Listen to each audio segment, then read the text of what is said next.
Sa puntong ito ay bibigyan po natin ng pagpapaliwanag at updates. Ito pong pinakahuli or the latest na pahayag na nanggaling po sa mga balita ngayon na si Colonel Mungao, O.D. Mungao, kung maalala nyo pa ito yung matapang na opisyal ng Armed Forces of the Philippines mula sa Philippine Army na nanawagan po ng voluntaryo na pag-alis na ni Marcos Jr. bilang presidente dahil sa tingin at paninindigan ni Colonel Mungao hindi na po nagkakaroon ng moral ascendancy or moral authority si Marcos Jr. na mamuno ng Armed Forces of the Philippines bilang Commander-in-Chief by virtue of his office as granted by the powers to the President in the Constitution. Siya po ang Commander-in-Chief ng Armed Forces of the Philippines and all other armed forces. That includes the Philippine National Police. At sinabi din po ni Colonel Mungao na ang mga iskandalo na ito ay nakinasasangkutan ng gobyerno ngayon ay wala na rin pong moral authority si Marcos Jr. na pamunuan pa ang sambayanang Pilipino. So, itong matapang na pahayag ni Colonel Mungao ay ikinabahala bigla at ikinagulat nila Marcos Jr. at ng Malacanang, no? At kaagad po na na-relieve si Colonel Mungao at na floating status ito. Kahapon, we also received information na ipailalim na po siya, si Colonel Mungao, sa tinatawag na General Court Martial. Ano po itong General Court Martial? At ano po ang epekto nito sa career at katayuan ngayon ni Colonel Mungao na paparetire na siya? Ang General Court Martial po, ito yung ito yung parang pinakamataas na korte. Kung sa civilian court, yan ay parang pinaka-Supreme Court nila yan, yung General Court Martial, sapagkat yan ay sumasakop sa lahat ng miyembro ng Armed Forces of the Philippines na inaakusahan o nagkakaroon ng so-called violations, mga paglabag sa Articles of War. So sinasampahan sila ng reklamo sa General Court Martial. So si Colonel Mungao ay ipinailalim na po sa charge procedure. Isinampahan siya ng reklamo sa pag-violate ng Article 63. Article 63 ng Articles of War na kawalang respeto at paggalang sa Pangulo. Siguro hindi ko pa nababasa yan, tungkol yan sa inihayag niya na hindi niya nakinikilala as Commander-in-Chief si Marcos Jr. at hindi na rin ito kapabli pa na mamuno ng mamamayang Pilipino sapagkat wala na itong moral ascendancy sa gitna ng kaliwat kanang pagkakasangkot nito bilang mastermind sa malawakang issue ng 1.4 trillion pesos na pandarambong at sistematikong pangungurakot sa pundo ng ating gobyerno. So, on that note, nagkaroon ngayon ng hakbang ang pamunuan ng Armed Forces of the Philippines kung saan po si Colonel O.D. Mungao hindi lamang naka-floating status po, kung hindi napailalim na rin po siya sa General Court Martial. Kung ano po ang kahihinatnan nito, ano mga prospects, what are the projections na patutunguhan po ng kalagayan ni Colonel Mungao. Of course, pa-retire na siya sa serbisyo, patapos na po ang career niya. PMA Class 1992 ito si Colonel Mungao. So most likely, mahigit 30 years din po ang kanyang serbisyo sa Armed Forces of the Philippines at sa ating bansa. At Ilonggo ito, kilala ko ang kapatid nito, naabutan ko pa nung high school kami. 1 year ahead lang ang kapatid niya sa akin sa high school. At pareho kami mga officers noon sa Civilian or Citizens Army Training or CAT, mga kababayan. Naririnig ko na po ito si Mungao. So kung panahon na yon, si Mungao ay ako siguro 16. So si Mungao I think is 57 na ngayon. Ako ay 50, turning 55, mag-57 na si Mungao. So mga 2 taon lang naman ang diferensya namin ni Mungao, o 3 taon halos. Ano po ang patutunguhan nitong kaso sa General Court Martial? So pwede pong hindi siya makapag-retire dahil magkakaroon siya ng dishonorable discharge. Pag nagkaroon ka po ng order of dishonorable discharge, forfeited po ang iyong mga retirement benefits, pati pension. Yan ang pagkakaalam ko. So hindi siya pina-retire basta-basta. Kung maabsuelto siya, di retired siya. Pero habang may reklamo at may proceedings for general court-martial, hindi siya makapag-retire. Wala na siya sa serbisyo, detached from service na siya, pero kumakaharap pa rin siya ng kaso. Hindi ko alam kung made-detain siya dahil sa violation of Article 63, pero hindi naman siguro. Pero dapat siyang mag-report kasi aarestuhin siya ng military police, ng MP, sakaling siya po ay umalis na sa serbisyo, kung hindi man siya i-custody sa military camp, no? Halimbawa, dumating ang kanyang, for example, April or May, darating ang kanyang retirement, di-detach from service siya, pero no retirement declaration or no the retirement confirmation coming from the AFP. So floating status as civilian na siya, pero may pending case pa siya sa General Court Martial at kailangan niya kumuha dyan ng abogado. At ang General Court Martial, kapag nadesisyonan po si Munggaw dyan, si Colonel Munggaw, ng guilty for the violation of Article 63, disrespect of the President or hindi paggalang sa Pangulo, na hindi naman talaga kagalang-galang, eh, ninanakawan ka na, pinagsisinungalingan ka pa na hindi siyang magnanakaw, ano? So si Colonel Munggaw will be declared dishonorably discharged.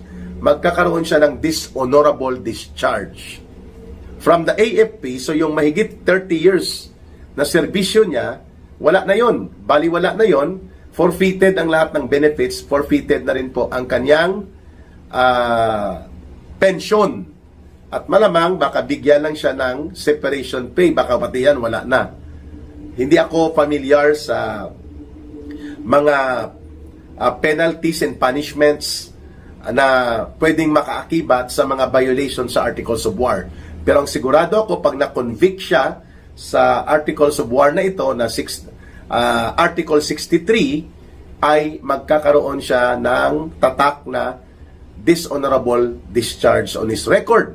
So, automatic yan, forfeited na ang mga benefits at pension niya. Mabigat po yan, ha, mga kababayan, kasi pinaghirapan yan ni Colonel Munggaw sa mahigit 30 taon na pagserbisyo niya sa ating bansa, sa ating bayan, sa Armed Forces of the Philippines, mula nang siya ay maging kadete for 4 years sa Philippine Military Academy. So, bakit ito ginagawa? Nahakbang laban kay Colonel Munggaw ng pamunuan ng AFP sa utos siyempre ni Marcos at nila Gibo Teodoro, kasi Department of National Defense po ang may authority of supervision sa operations ng AFP. May DND po, parang kung sa PNP may DILG.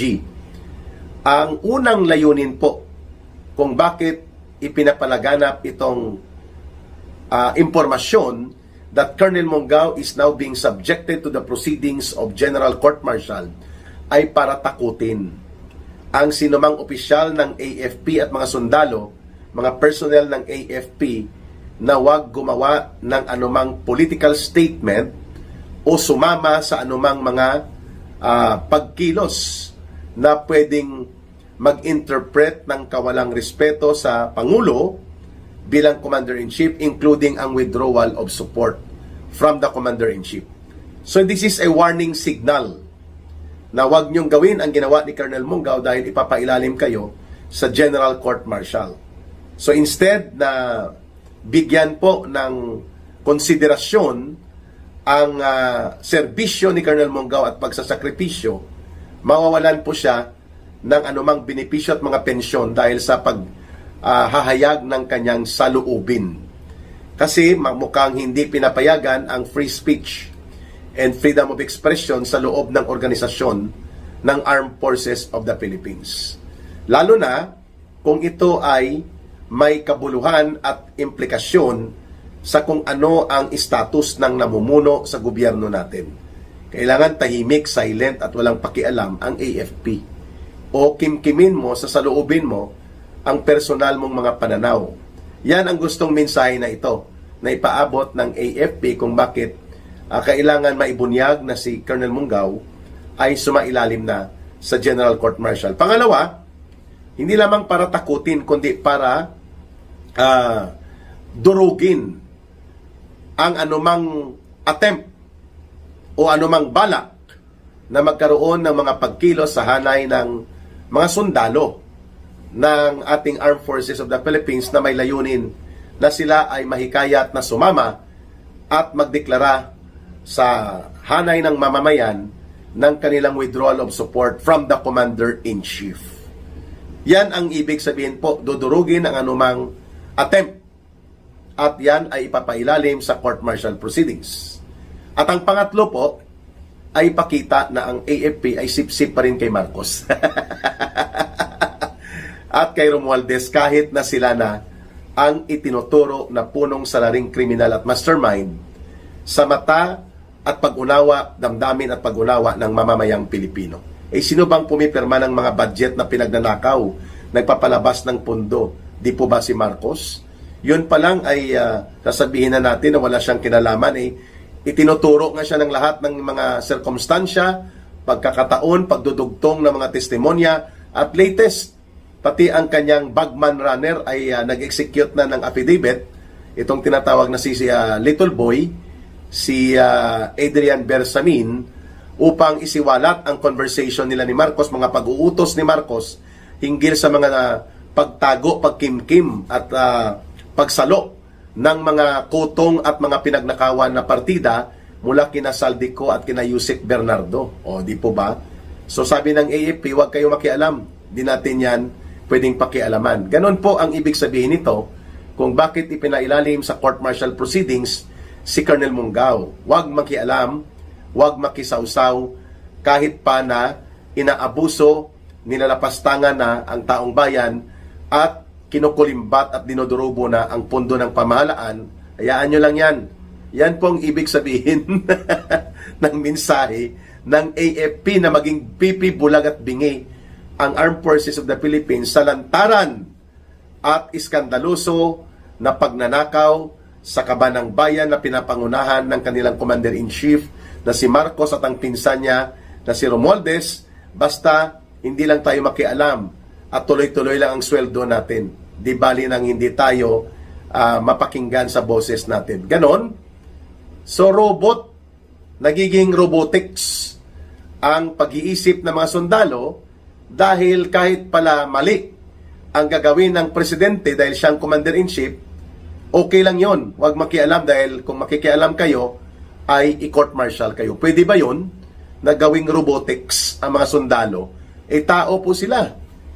At hindi pwede na sa paglalantad po ng katotohanan na ang pinakapunong salaring kriminal na nagpapalaganap ng pagnanakaw at pagdurubo sa pundo ng bayan ay Commander-in-Chief at ang kanyang pinsan at ang kanilang sindikato, hayaan ng AFP na parang ginagahasa, tinatapakan at pinapatay ang mamamayang Pilipino ng sariling gobyerno.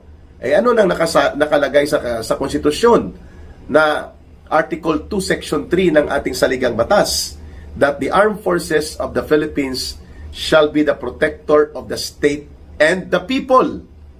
Protector kayo dapat ng mamamayan at ng gobyerno at ng Estado because si Marcos Jr., si Romualdez, they are not the government. They are not the state.